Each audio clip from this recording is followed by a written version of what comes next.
$3 million. This is a $3 million luxury Tokyo There's apartment. 3 bedrooms and 110 square meters. This is the Park House Nishiazabu. Let's go see what it looks like. That's crazy.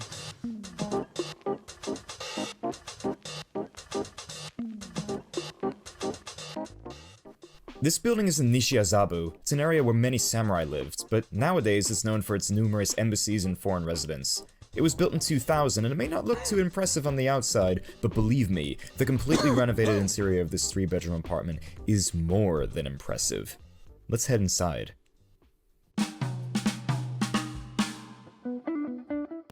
That's where you stayed? No. Now we are inside. We did stay in a very wealthy neighborhood of Tokyo, like one of the wealthier parts of Tokyo where all the foreigners live, but it wasn't this.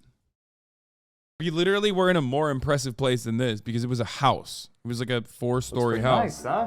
This is the entranceway. It's called the Genkan in Japanese. And every Genkan, most Genkans in Japan, have sunken floors like this so that you don't get the stuff that is put on the bottom of your feet inside the apartments. And where do you put those shoes? You put them right into here. You can see you have plenty of shoe storage in here. Basically the entire wall on this side and also on this side is completely just shoe storage for you and all your guests. And you can actually fit plenty of people in here. It is a 3-bedroom, 1 bath. We'll talk about the bath later, but let's go see the first of the 3 bedrooms, which is right over here. Before we go in, I just want to... That's the weirdest fucking part about this. Wait, did he say 3-bedroom, 1 bath? Why? Dude, Japanese apartments are so weird, bro. Yeah, we watched this one already. We watched what rich neighborhoods in Tokyo are like. We literally watched this, and then I stayed in one. Help me out. And I thought it was shit, which it kind of is. I'll show you one little thing. This little panel on the wall. You open this up, and you can see there's controls in here. What are those, you ask? This is for the floor heating. So this bedroom and the other 2 bedrooms, and also the living room. We stayed in a 4-story like mega mansion by Tokyo standards, and there was 1 shower. You understand? Like, it's a zoning restriction that they place. Yeah. It's very weird. Like, there were obviously bathrooms on every floor. But it's crazy. 1 bathroom is like I think it's like a zoning restriction on purpose. Have floor heating in them. So in the winter, you'll be nice and warm. Even though you have the carpets here, which are pretty warm to begin with, you'll be even nicer and toastier. And coming into this room, it's not the biggest, but it's perfect for, you know, a secondary bedroom for maybe your kids or your guests or something like that. And they even have their own little walk-in closet over here. This is $3 million. That's crazy. Usable. And right above here, you'll see the AC unit. So in Japan, I've officially found a place that's worse. For $3 million, we have officially found a worse fucking living place than my $3 million house. Like, everybody always jokes, like, Hasan, your fucking house would be like, you know, $400,000 in like every other American city, with the exception of like the really expensive ones. But turns out Tokyo is the one other place that we've found where the apartment is like objectively worse. places don't have central heating or central AC, and this place is no different. They each have their own individual AC unit per room, and this is also a heater, but this is a very, very high-end one. This will keep the place really warm or really cold and turn it cold or really warm instantaneously. Let's go into the next bedroom. So coming into the next bedroom, this is the master bedroom, the most important bedroom in any apartment or house. And look at the size of this bed. It's absolutely huge. This is actually not 1 bed, but 2 separate full-size beds put right together. So this is actually bigger than a king. Absolutely massive. Nobody needs a bed this big. But right next to it, you have this little makeup area, and they even have some, you have some La Mer cream right here. Don't mind if I do, and there's nothing in there, but okay. Doesn't come with the La Mer cream, but it looks good in this apartment. Let's keep on going. Now, coming over here, we have the first of the 2 walk-in closets, and I said, bro, $3 million for a 3-bedroom? That's $1 million per bedroom. Okay? Think about that. That's $1 million per bedroom. They don't even have like an actual walk-in closet. That's crazy. Two walk-in closets of this bedroom. And you can see, for some reason, it is all female clothes.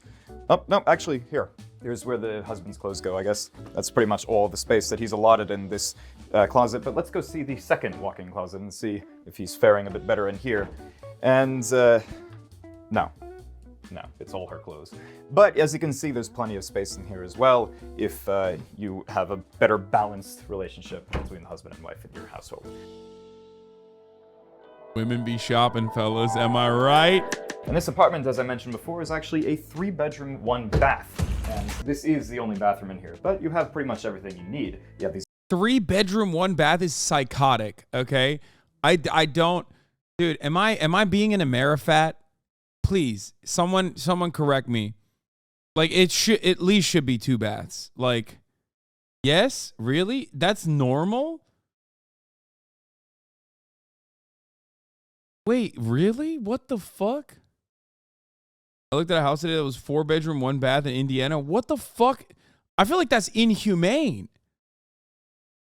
Like, this is your living space. What the fuck? Bro, you would not, you can say out of touch rich all you want. I'm openly admitting that. It feels crazy to me because, like, I mean, I've lived in dog shit fucking houses, right? Not like I was caked up my whole life. And I've lived in dog shit fucking houses when I was broke as shit.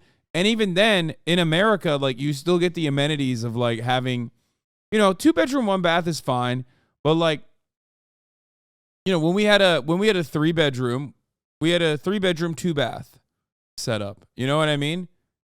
Like, it would have been crazy if it was a 3-bedroom, 1-bath. Like, that. Like, you gotta have. I'm not saying it's 1-to-1, but you gotta at least have 2 bathrooms. You know what I mean? Because, like, I'm blowing up mine. What the fuck are you gonna do? You know what I mean? Imagine, like, you're living in the house with me. I'm blowing up that thing. I got a stinker coming. What are you gonna do?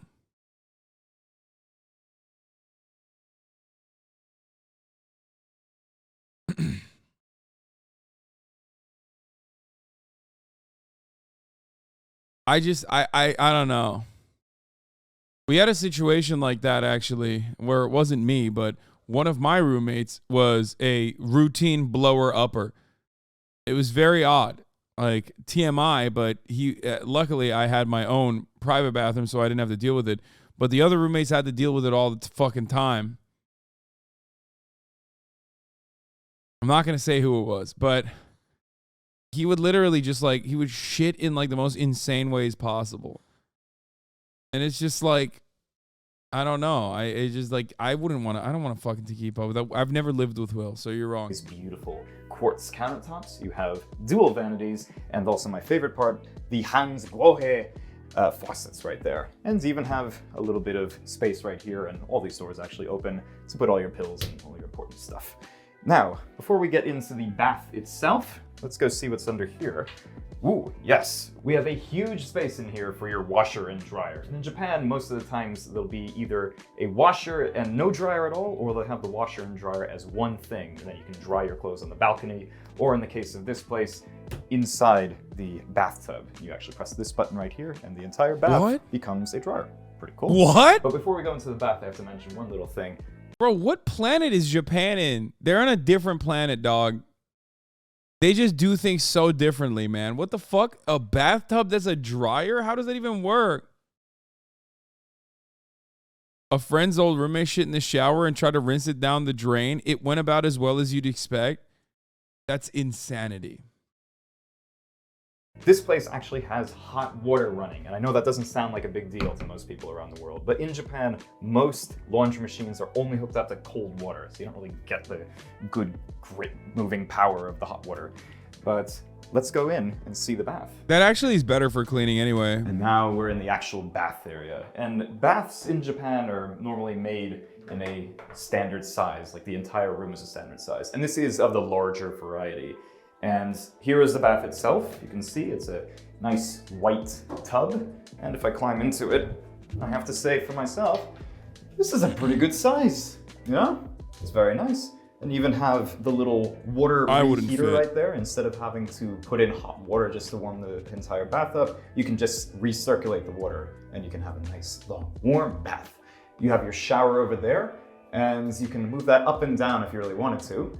So like What the most fuck? Wait, what is that? modern baths in Japan, this one has a little control panel over here. And the nice thing about this is that you can select not only the temperature that you want the bath to be set at, but when you want it to be filled. So in the morning, if you're going to work and you want to be in your bath at 7 p.m. exactly, you can set this to be done at 7 p.m.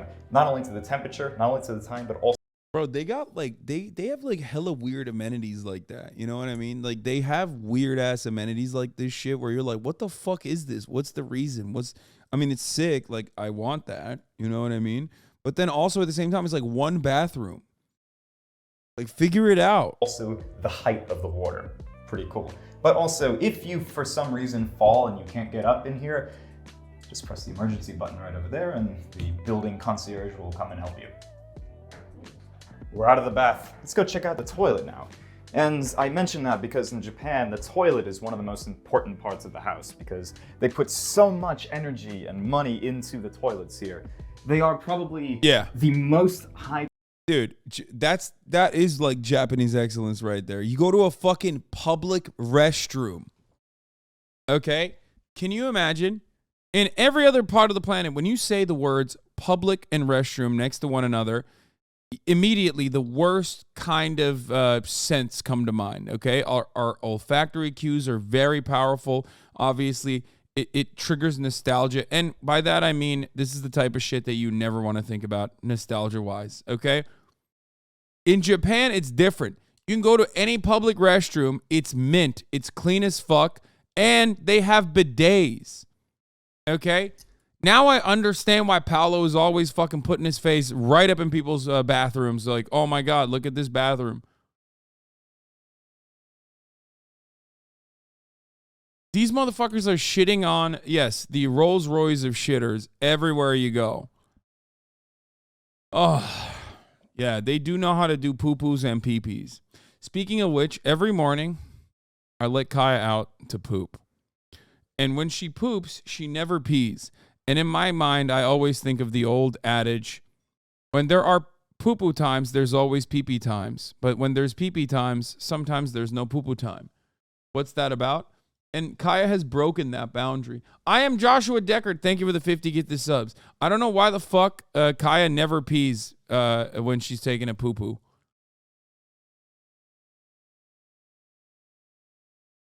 High-tech toilets in the world, and this is no exception. This is a brand new Panasonic toilet. It has a washlet function, which is kind of like a bidet, and it'll also clean itself a little bit. So that's kind of nice. And not only do you have the toilet here, but you have an entire little remote control for the toilet over here to, play with all the different modes that you want to. And also this place has a little sink right here. It's pretty hard to find in most Japanese apartments. And apparently it is automatic, but it is not on right now, so we cannot test that. Sorry. So now we're at the entrance. Yeah, it's like weird to have a bathroom with a sink in it. That's crazy. But the that's third Japan. bedroom. And sure, this could be a bedroom, maybe for a kid or something like that, or a guest, but I would prefer to use this as an office. It's the perfect size, you have plenty of storage on that big wall over there, and you have these two windows right here, which give you not only good light, but a great view of the courtyard below. Yes, this building does have a courtyard, but not only does it have a view of the courtyard, but you also have a view of two of Tokyo's biggest landmarks, namely the Mori Tower at Roppongi Hills, and also two of the Roppongi Hills Residence Towers. So that's where we stayed, Roppongi Hills. That's where we stayed. Roppongi Hills, by the way, is literally just like Little America. You know how you go to like New York and there's Chinatown, okay? Or in LA you also have Chinatown, but then you have K-Town and shit. Roppongi Hills is literally Little America. It's America Town. The massive mall in Roppongi Hills, it was the most Latin alphabet I've ever fucking seen in Japan. And they had like, they had shops called like Super Green Power and shit like that. It was crazy. It sucked. Not even kind of. It just sucked absolutely big ones.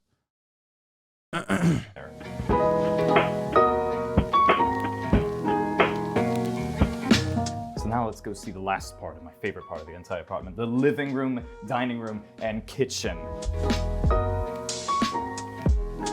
And let's start with the last part, the kitchen. Right here you can see you have a very wide counter. It's open so you can see all your guests at the dining room table and in the living room. And you can cook for them on the nice counter here with the big sink basin. They love big sinks in Japan for some reason, not quite sure why. But you can see right below here, you have everything in this nice blonde colored veneer. And you even have a dishwasher. It's not a full size, but it's still a dishwasher. That's better than most places in Japan. And right next to the dishwasher, we have the stove. It's a 3-piece, it's gas. Very nice, brand new, of Yeah, course. bro, I'm telling you, Japan has a thing for like plumbing. I don't know what it is. Like, it's very weird. I guess they have like a thing for, I don't know, not wasting water or something. We need to get to the fucking bottom of this. I don't know what the fuck it is, but like, everything is tiny. Obviously, we already know that, but like, it's weird, man. It's fucking weird. Like, like one bathroom for a 3-bedroom apartment for $3 million is insane. That is not a $3 million bathroom, dog. Yeah, I bet hand washing dishes waste more water than dishwashers anyway, but still. $3 million for this is crazy. It's completely renovated, this apartment. And below here, you have something that is a main staple in Japanese kitchens. The little grill right here. They use it for fish a lot of the time, so you can use it for bread. You can make like little pizza things in here, whatever you want. And not only that, you even have a little control panel over here that you can set the exact temperature that you want certain things to be boiling at. That's pretty cool. All right, before we go see the dining room, let me just go into the breakfast bar area. A little counter right next to the kitchen. Nice to have. You have 3 chairs here, but you could easily fit 4. You can just sit down. And this is where you can have your nice dinner of cinnamon sticks and a martini. I would say that this is, actually it's a breakfast bar, so breakfast.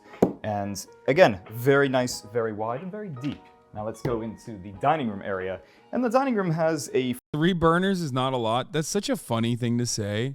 Because, like, you know, even when you're cooking, I think 3 burners is fine. Like, that's the one area where I disagree with other people. 2 is fine. Like, and even then, you use only 1 usually because everybody's got that favorite burner. I don't know if you guys are like me, but I got the favorite burner is the bottom right one, okay? I do not like any of the other burners. I just don't like them. I don't use them. For me, it's the bottom right burner. Okay, the other ones, they just look at me different. Each burner's got its own vibes, okay? And you just got to pick one and go with it for the rest of your fucking life, okay? 4-person table right now. You could easily fit another chair, maybe even a 6-person table if you really wanted to. And right behind that, you have this nice built-in storage. You have these shelves right over here, but below that, you have some places for your plates and your saucers and your dishes and anything else that is like that. So what happens when you or your friends or your family or whatever? Yeah, top burners, at least we can all admit that like bottom burners are the best. Top burners are shady as fuck. Like, who's using that? You're reaching over there? Nah, fuck that. You know what I mean? I don't like that.